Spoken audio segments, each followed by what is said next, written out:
కాకినాడలో గల 18 శాఖల ప్రభుత్వ కార్యాలయాలకు సంబంధించిన ఆస్తి పన్ను బకాయిలు 42 కోట్ల రూపాయల తక్షణం కాకినాడ నగరపాలక సంస్థకు చెల్లించే విధంగా అధికారులు చర్యలు చేపట్టాలని పౌర సంక్షేమ సంఘం వ్యవస్థాపక అధ్యక్షులు దూసలపూడి రమణరాజు డిమాండ్ చేశారు.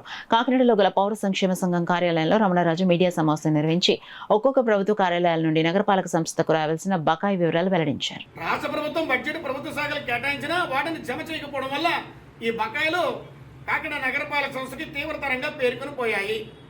ఇదే కాకుండా 2014 నుంచి 2024 వరకు కూడా కాకినాడ నగరపాలక సంస్థలో జనరల్ నిధులు అంటే రోడ్లు లైట్లు అదేవిధంగా ఈ యొక్క శానిటేషన్ నిర్వహణకు సంబంధించినటువంటి త్రాగునీరుకి పౌర సౌకర్యాలకి వెచ్చించాల్సినటువంటి నిధుల్ని వాళ్ళు 32 కోట్ల రూపాయలని ఇతర ప్రభుత్వ శాఖలకి నిధులు మళ్లించారు. ఆ రకంగా చూస్తే పోలీస్ శాఖలో 10 కోట్ల రూపాయలకు పైబడి, అదేవిధంగా ఈ యొక్క పంచాయతీ విభాగంలో అయితే 4 కోట్లకు పైబడి, అదే గృహ నిర్మాణ శాఖలో 3 కోట్లకు పైబడి, జల విభాగంలో 2 కోట్లకు పైబడి, రెవెన్యూ విభాగంలో అయితే దాదాపుగా 2 కోట్లు, అటవీ శాఖలో కూడా దాదాపుగా 2 కోట్లు, పోర్టులో కూడా 1,37,00,000, వైద్య విభాగంలో 2,72,00,000.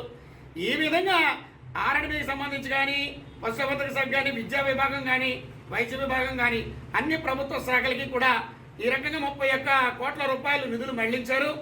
దీన్ని కాగ్ రిపోర్టు అభ్యంతరం వ్యక్తం చేసింది. ఈ ఏడాది అసెంబ్లీలోనే మరి ఆ యొక్క మార్చి నెలలోనే దీన్ని 3 విడతలుగా నగరపాలక సంస్థకి జమ చేయాలనేటువంటి సూచన కూడా చేయడం జరిగింది. ఈ ఫైలు ఆర్థిక శాఖ విభాగంలో పెండింగ్లో ఉంచారు.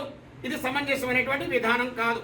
కాబట్టి ప్రభుత్వ శాఖల యొక్క బకాయిల్ని అదేవిధంగా వాడుకునేటువంటి జనరల్ నిధుల్ని తప్పకుండా కాకినాడ నగరపాలక సంస్థకి రికవరీ చేయాల్సినటువంటి అవసరం ఉంది. ఇందుకోసం కాకినాడ సిటీకి సంబంధించినటువంటి చట్టసభల ప్రజాప్రతినిధులు, రాజ్యసభ, పార్లమెంటు, అసెంబ్లీ, అదేవిధంగా శాసన మండలికి సంబంధించినటువంటి 6 ప్రజాప్రతినిధులు కాకినాడ నగరానికి ఉన్నారు.